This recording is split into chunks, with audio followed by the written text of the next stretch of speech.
क्या सच में देर से शादी होना नाकामी है? अगर ये सवाल कभी आपके दिल में उठा हो, अगर आपने कभी अकेले में आंसू बहाए हों, या अगर किसी की बातों ने आपको चुपचाप सोचने पर मजबूर किया हो, तो ये कहानी शायद आपके दिल का बोझ थोड़ा हल्का कर दे। शादी हॉल किसी फिल्म के सेट की तरह जगमगा रहा था। रोशनी ऐसी मानो चांद जमीन पर उतर आया हो, झूमर अपनी पूरी चमक में, कानों में गूंजता तेज संगीत और रंग बिरंगी रोशनी से नहाया हर चेहरा। लेकिन उस भीड़ में एक चेहरा था जो दुल्हन नहीं थी, फिर भी सबकी नजर उसी पर टिक गई। नूर। जैसे ही नूर ने हॉल में कदम रखा, आसपास कानाफूसियां शुरू हो गईं। अरे ये तो 36 की हो गई, अभी तक शादी नहीं हुई? इतनी खूबसूरत है लेकिन करियर में उलझ गई होगी। इंशाअल्लाह जल्दी बेटा, लेकिन थोड़ी नरमी जरूरी है। ये आवाजें उसके लिए नई नहीं थीं। सालों से ये बातें वो सुनती आ रही थी। हाँ, कभी चुपती थी, अब बस आदत सी हो गई थी। मुस्कुराना सीख गई थी वो। उस मुस्कुराहट के पीछे छिपा दर्द अब उसका जाना पहचाना साथी बन चुका था। उसी हॉल में उसकी चचेरी बहन दुल्हन बनी हुई थी, फूलों के नीचे शर्मीली आंखों के साथ अंदर आती हुई। नूर की माँ एक कोने में बैठी थी, चुपचाप, थकी हुई। नूर उनके पास जाना चाहती थी, पर तभी कुछ और औरतें आ गईं, मुस्कुराते हुए कहने लगीं, तुम क्यों उदास हो? अगली बारी तुम्हारी है ना? नूर ने जोर से हंसने की कोशिश की, लेकिन अंदर कुछ फिर से टूट रहा था। आंखें बंद की तो एक पुरानी आवाज गूंजी, आयशा की। उसकी सबसे करीबी दोस्त, उसकी आईना, उसका सच्चा सहारा। उसे वो रात याद आई जब एक रिश्ता आखिरी वक्त पर टूट गया था। सबने सवाल किए, जज किया, लेकिन आयशा ने बस उसका हाथ थामकर कहा था, नूर, तुम अधूरी नहीं हो।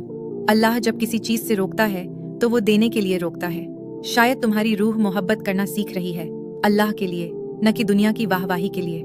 ये देर कोई सजा नहीं, ये तैयारी है। शादी अगर देर से हो रही है तो इसका मतलब ये नहीं कि तुम देर से हो, बस तुम्हारा इम्तिहान थोड़ा अलग है। जब तुम्हारा वक्त आएगा वो इतना खूबसूरत होगा कि तुम खुद कहोगी, या अल्लाह, शुक्र है तूने तब कहा था, अभी नहीं। नूर की आंखों में नमी थी, लेकिन अब वो आंखें भरने की नहीं, समझने की थीं। वो माँ के पास गई, प्यार से उन्हें खाना खिलाया। दुल्हन की पोजिंग देखी, लेकिन दिल में एक ख्वाहिश जागी, अगर मेरी शादी हो तो सादगी से हो, सच्चाई से हो। ऐसी रात हो जो अल्लाह को पसंद आए, न कि बस इंसानों को। एक ऐसा रिश्ता जो मुझे अल्लाह के करीब ले जाए, न कि दिखावे के खेल में उलझा दे। रात को जब सब सो गए, नूर ने अपना इस्लामिक ब्लॉग खोला। एक मैसेज आया था, आपकी पोस्ट पढ़कर मैंने हराम रिश्ता छोड़ दिया, अल्लाह आपको सवाब दे। उसके लिए ये मैसेज किसी भी शादी के मंच से कई गुना कीमती था। उसे लगा उसका इंतजार बेकार नहीं गया। फिर उसने कलम उठाई, उन सबके लिए जो चुपचाप सब्र कर रहे हैं, दुआ कर रहे हैं, और हर दिन के तानों के बावजूद टूट नहीं रहे। लोग सोचते हैं तुम चूजी हो, लेकिन उन्हें क्या पता, तुमने रिश्ते देखे, दुआ की, कोशिश की।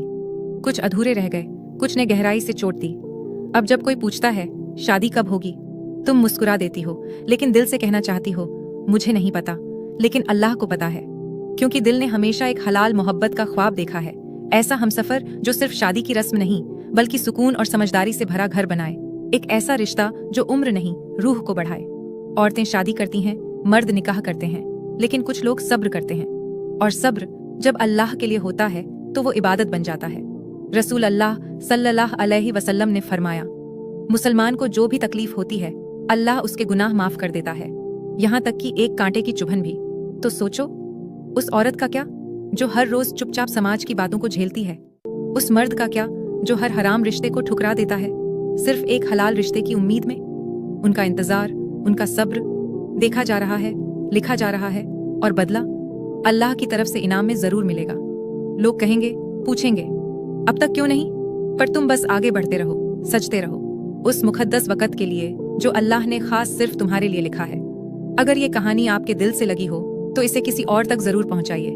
क्या पता किसी और का इंतजार थोड़ा आसान हो जाए। ऐसी और वीडियो के लिए चैनल को लाइक, सब्सक्राइब जरूर करें।